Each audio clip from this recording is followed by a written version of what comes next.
My name's Jeannie Grisoni. I work as a dietitian specialising in diabetes and pregnancy at Cambridge University Trust Hospitals. And in this module, I'm going to be talking about top tips for when using sensors in pregnancy, what makes a difference. And I have no disclosures. So the learning objectives for this topic is understanding the tools that you have to manage your glucose levels in pregnancy. So that is getting the diet right, getting the insulin in ahead of meals, and being active post-meals. And then we'll look at how you can use sensor data reflectively to help support you with these tools. So pregnancy is a time of great change. How you feel, how your body is changing, hormone levels, what you want to eat, and how your glucose levels respond to all of this.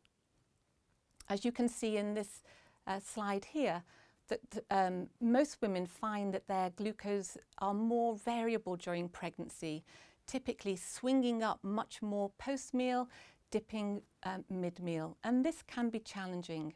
When using sensors to optimize glucose levels in pregnancy, one of the targets that you'll hear about is achieving 70% of time in range. And to achieve this, you'll be wanting to get as many of your blood glucoses in target before meals, before bed, and also post-meals and overnight. Now, it's likely that you're used to seeing what your blood glucoses do before meals and before bed, and you're likely to have tools on how to manage glucoses at these times. But you may be less used to seeing what your glucoses do after meals and overnight. The changes that you see in your glucoses may feel less familiar, and you may be less sure about what you can do to manage them. So the good news is there are many things that you can do, and as you can see from the slide here, that women do achieve those targets or close to those targets.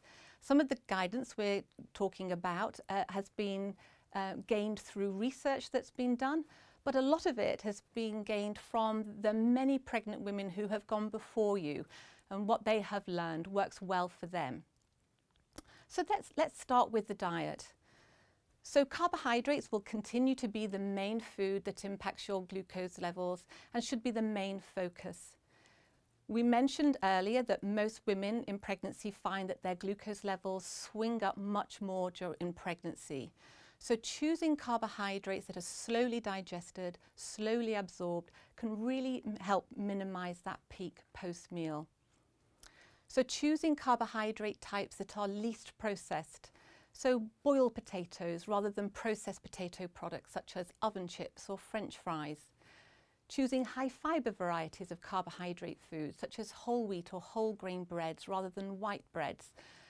Avoiding foods made with white flour. Adding fibre to meals in the form of vegetables or salads.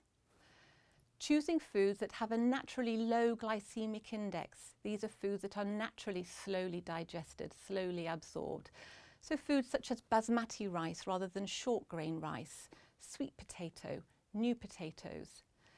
And also things like freezing bread first and cooling rice and pasta and potatoes after they have been cooked.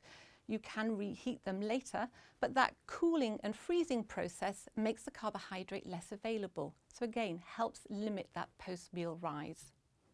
Many women find keeping a food diary really helpful.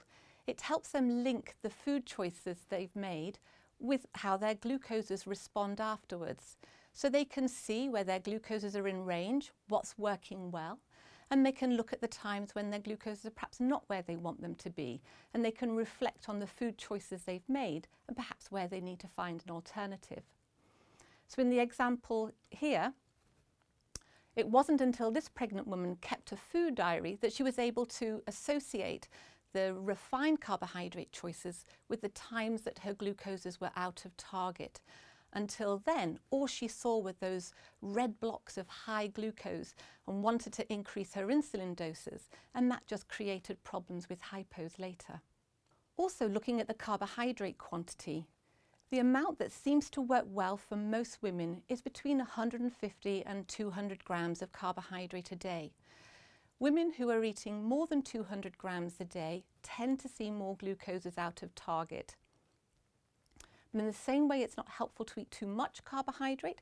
It's also not helpful to eat too little carbohydrate either. It can be tempting, especially if you're seeing high glucose levels after meals, to want to cut back on your carbohydrate. But it's important to recognise that these are really important foods in your diet. Your body likes to get energy from carbohydrates. They're a good source of fibre and also vitamins and minerals. Women who are over-restricting their carbohydrate in their diet also tend to see more unwanted weight loss, more ketone production, which is not good for you or your pregnancy, and their diets tend to become more nutritionally imbalanced. The carbohydrate distribution that seems to work well for most women is 20 grams at breakfast, and we're going to talk more about that later, 40 to 60 grams at lunch and dinner, and then 10 to 20 gram carbohydrate snacks in between meals, and we're going to talk about that later as well. Being as accurate as you can be with your carbohydrate counting can also be really helpful. When you think 10 grams can make a 2 to 3 millimole difference in your glucose levels, being as accurate as you can be can make a difference to achieving those glucose targets for pregnancy. Weighing foods will always be the most accurate way of measuring your carbohydrates, but we appreciate this isn't always practical. So there are many other tools available to you. Carbohydrate portion lists, carbs and cals. There are apps such as MyFitnessPal and food labels. Some women try to simplify their carbohydrate choices whilst they're pregnant. So avoiding mixed meals where the carbohydrate is mixed in with other things, such as pasta bakes or stir fries. So they keep their carbohydrates separate, so it's easier to measure and easier to estimate. So back to breakfast. Most women find this the most challenging meal. This is the time of day that they see the greatest glucose rise after eating. So the type of carbohydrate that you eat and the amount of carbohydrate you eat at this time of day becomes really important. You may tolerate up to 30 grams of carbohydrate up to around 16, 18 weeks of pregnancy, but once that insulin resistance kicks in, you're likely to need to cut this back towards 20 grams. And choosing the right type of carbohydrate is really helpful. Breakfast cereals really don't work well at breakfast time in pregnancy, even when they're high in fibre. So breakfasts that have been found to work well for many women are things like a small pot of yogurt with a portion of chopped fruit and maybe some nuts sprinkled on top, or breakfast based on jumbo porridge oats, because these are a little less processed. So things like overnight oats or porridge made with water and then cream added to taste. Or if you want something more substantial, having 2 small slices of whole wheat bread topped with foods that have little or no effect on your blood glucose levels. So things like eggs, cheese, ham, mushrooms, tomatoes, avocado, nut butters. Another key difference in pregnancy is that you're likely to be asked to eat more in between your meals.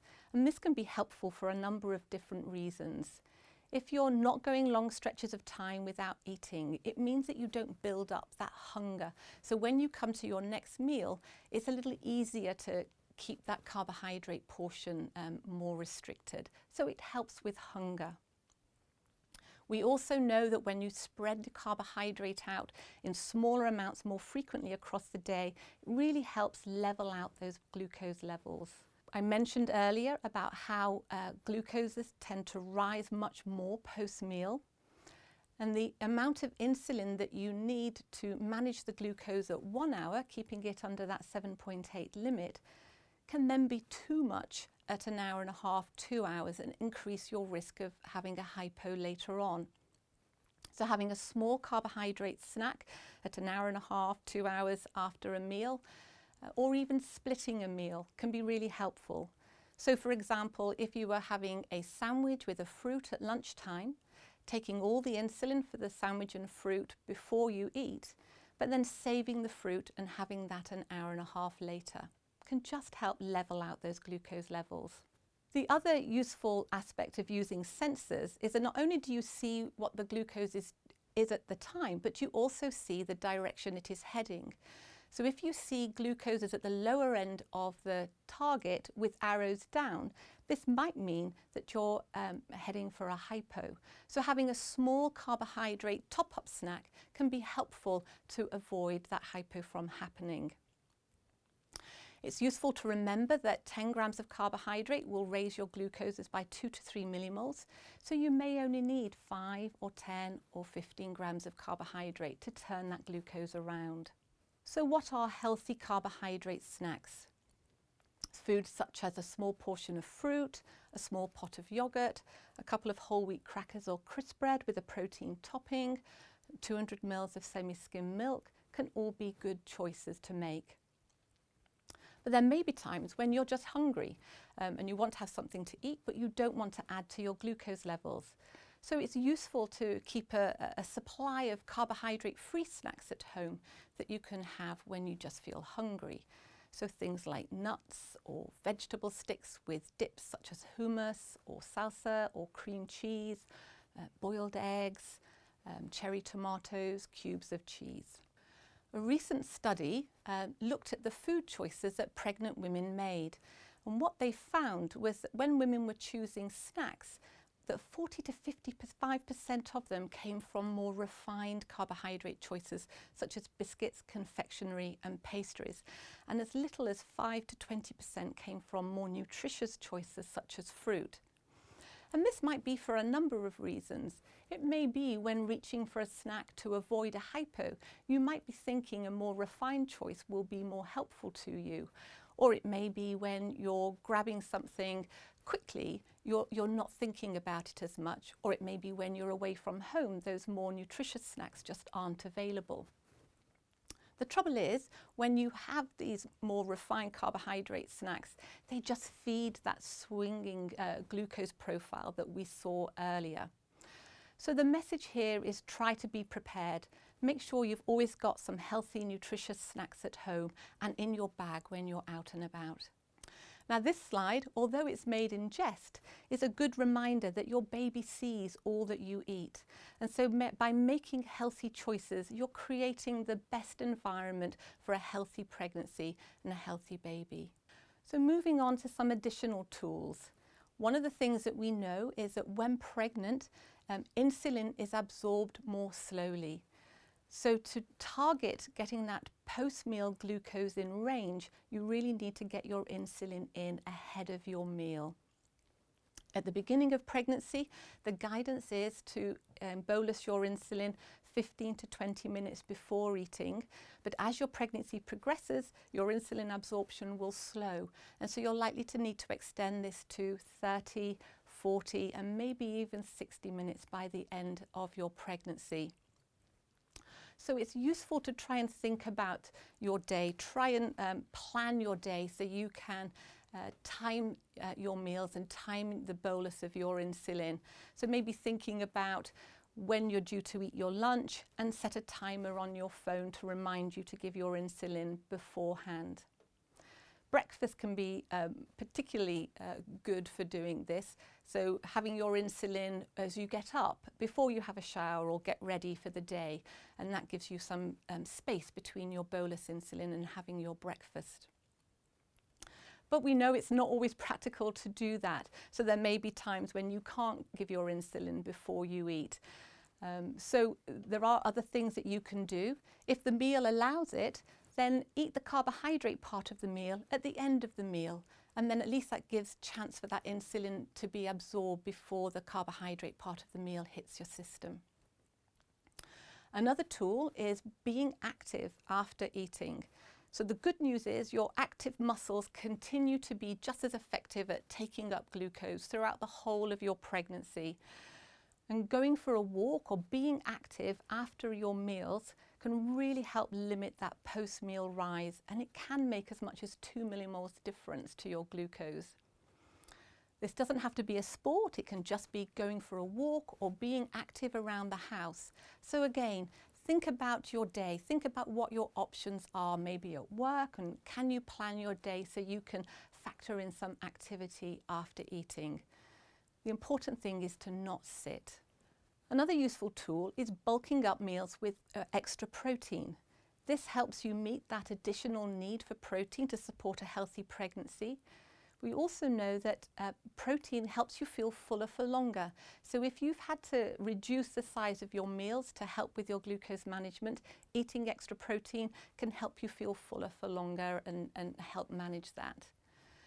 We also know that extra protein gets converted into glucose and causes a delayed rise in glucose about 2 or 3 hours after eating. And this can be particularly helpful to mop up that insulin action tail and reduce the risk of having a low after meals. Staying well hydrated is also helpful. This aids the circulation of your insulin to where it works. The data that we've seen from using sensors in pregnancy has shown us that the later the evening meal, the greater the impact there is on the pre-bed glucose and then into the night. So eating your evening meal earlier really helps with this. So most women find that aiming to eat their meal before 7:30 can really help get that pre-bed glucose in target and then into the night. And if you think that overnight can be as much as 1/3 of your day, this can go a long way to helping you achieve that 70% of time in range. But we appreciate that this can then be a long time to go till breakfast the next day. So if you are hungry in the evening, this would be a time to reach for those carbohydrate-free snacks. We also realise that it's not always practical to eat that evening meal earlier. And so if you do find that you're eating later, try and keep that meal as carbohydrate light as you can.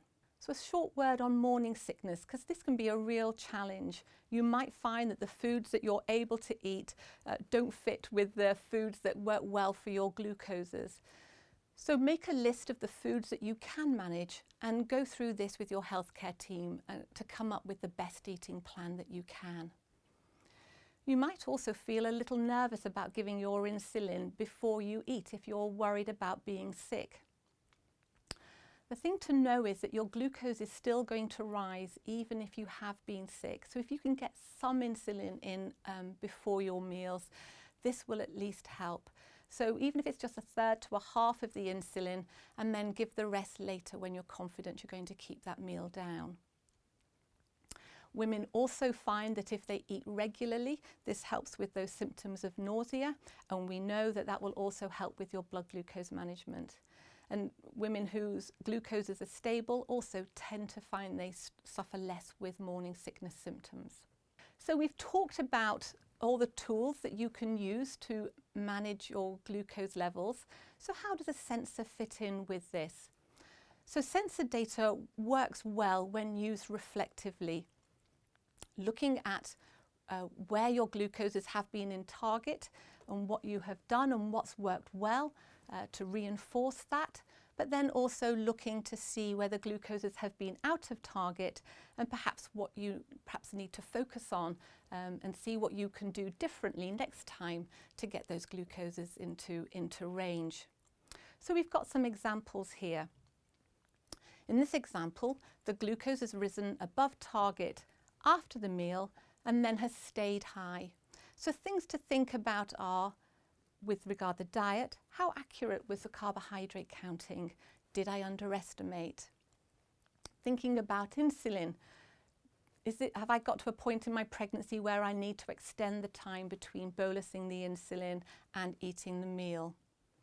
The other thing to remember is that as your pregnancy progresses, your insulin requirements will go up. So if you're seeing your glucoses are rising after a meal consistently on 2 or 3 occasions, it may be time to think about strengthening your insulin to carbohydrate ratio. Finally, looking at your activity. Could I have been more active next time? In this example, the glucose has risen above target post-meal, but it's back in target by the next meal.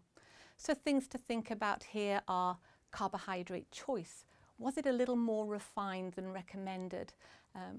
Was it low in fibre? Could I make a different choice next time? Could I add more fibre into that meal? The carbohydrate quantity, was it more than the recommended amount? Another thing you can do is consider adding in some good quality fat.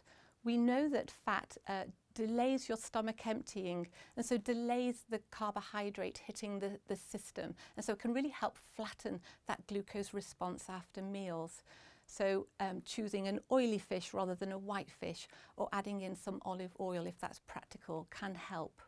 Thinking about the insulin, again, is it time to think about extending that time between bolusing and eating? And finally, activity. Could I be more active next time? And in the last example, the glucoses are rising above target post-meal, but then they're low by 2 hours. So things to think about here with the diet: accuracy of the carbohydrate counting. Did I overestimate? This might be a meal where it's useful to eat a bit more protein to cause that delayed rise in glucose and prevent that dip. Or consider splitting the meal, adding in some good quality fat. Again, thinking about the timing of the insulin bolus and the meal. Is it time to extend that time? And activity. Was I more active on this day? So in summary, I hope that you've seen how sensor data can be used reflectively to help you see where what you're doing is working well for you, and identify where your glucoses are perhaps not where you would want them to be, and the actions that you can take to improve that next time. We've talked about getting the diet right, looking at carbohydrate choice, the accuracy of carbohydrate counting, spreading the carbohydrate over the day, choosing healthy snacks, getting breakfast right, bulking up with protein, and avoiding those late meals. And that's a lot to think about. Nobody is expecting that you can do all of these things all of the time. But if you can do as many as you can, as much of the time that you can, it will go a long way to helping you achieve those glucose targets that you want. And finally, getting the insulin up front and being active after meals as often as you can. So the learning outcomes from this topic has been understanding the tools that you have to manage your glucose levels in pregnancy, in particular, getting the diet right, getting the insulin in ahead of meals, being active post-meals, and how you can use your sensor data reflectively. I hope you found this topic helpful. And the important thing to remember, you're doing this for the very best of reasons: a healthy pregnancy and your baby at the end.